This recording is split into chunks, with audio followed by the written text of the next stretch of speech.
question is from Kai Bevan at Trinity Hall.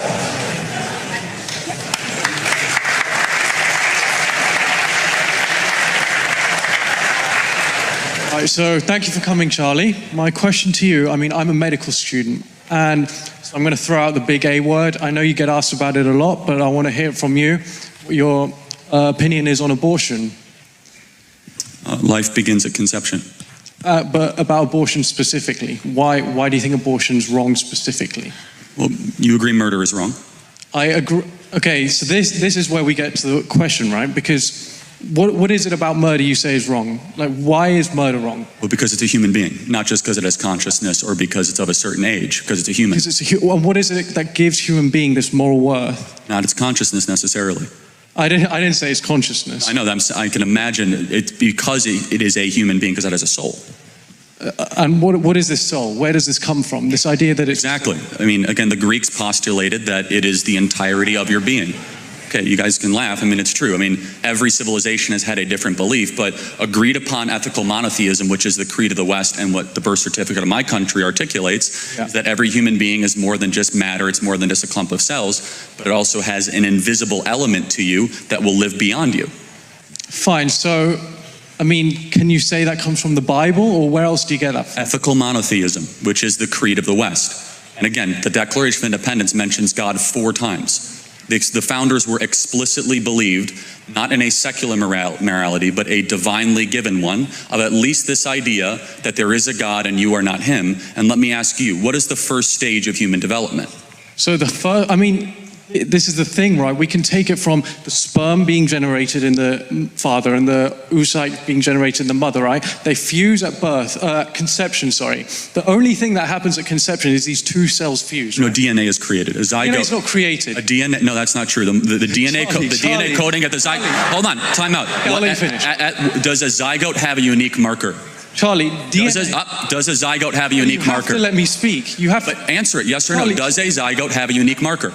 Define a unique marker. Meaning, can you differentiate the DNA coding between the mother and the zygote if you examine it under a deoxyribonucleic acid analysis? Can you? Only purely because the addition comes from the father. Oh, so it is something different. Charlie, DNA is not created.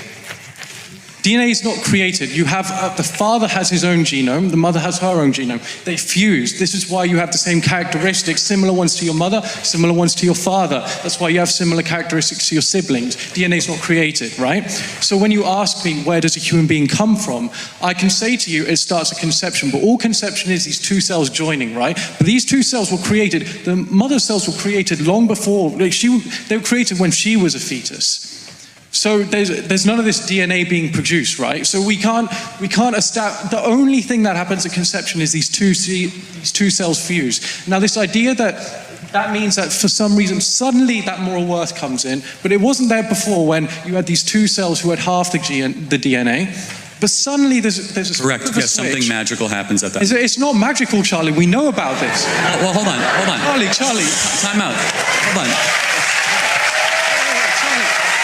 I promise you, I'm not trying to score points.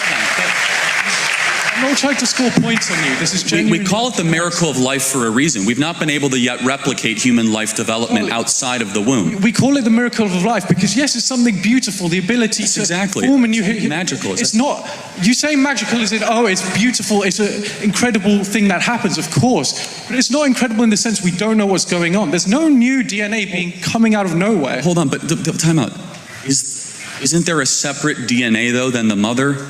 Yes, from the father. Okay, yes, but it's not the father's DNA either. A new coding is created. Charlie, you are a blend of the 2.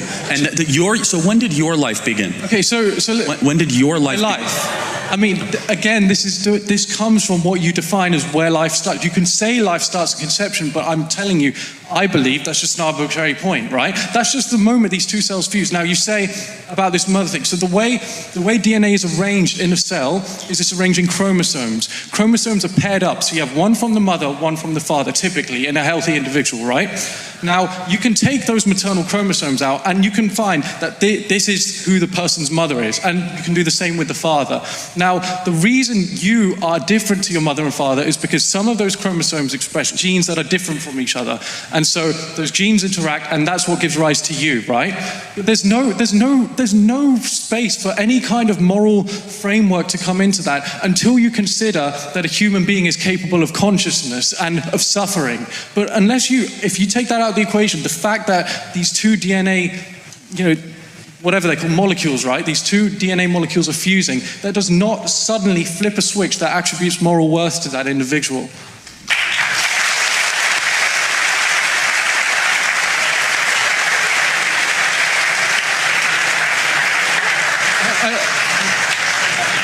I'm just saying, I'm not trying to score points. I'm trying to understand. By what moral standard do you believe that?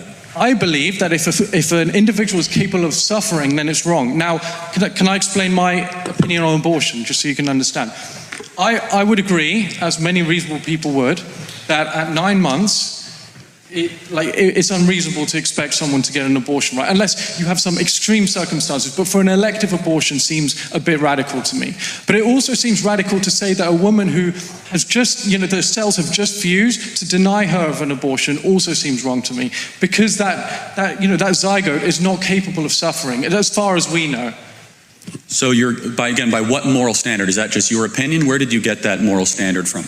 Because suffering is a bad thing. We all know suffering is a bad thing. That's an objective fact, right? Well, hold on. So you do believe in objective morality. I believe that suffering is an objectively negative So if you can't feel it, is it okay? What do you mean if you can't? You can't feel the pain, is it okay to inflict the pain? In the sense that if no one's suffering from it, if you have a scenario where nobody is suffering from something, then yes, of course. Something is only a moral question if it affects someone's well-being. So let me just make sure I understand this correctly. That if it doesn't affect their well-being, so dementia patients that don't know who they are or where they're from, can we execute dementia patients because they're confused about their well-being? Can you imagine a scenario? Or Alzheimer's patients. Charlie, Alzheimer's patients don't really know much about anything. Can we schedule them for execution because they can't technically suffer? I'll respond. So, can you imagine a scenario where we lived in a society where we killed people when they suffered from dementia, were incapable of suffering, and we killed them, right? It's not a scenario that involves an absence of suffering. There's still suffering involved. Imagine you grow up thinking, my dad could be killed at any moment because he's going to get dementia. Imagine living your life thinking, I could get dementia and suddenly I'd be killed by my state. Imagine a world where you slaughter 1 million babies every year in America. Charlie, it's not slaughter. That's the problem. Hold on. If it's a forcible removal from the umbilical cord of another human life, again, we have clarity but not agreement.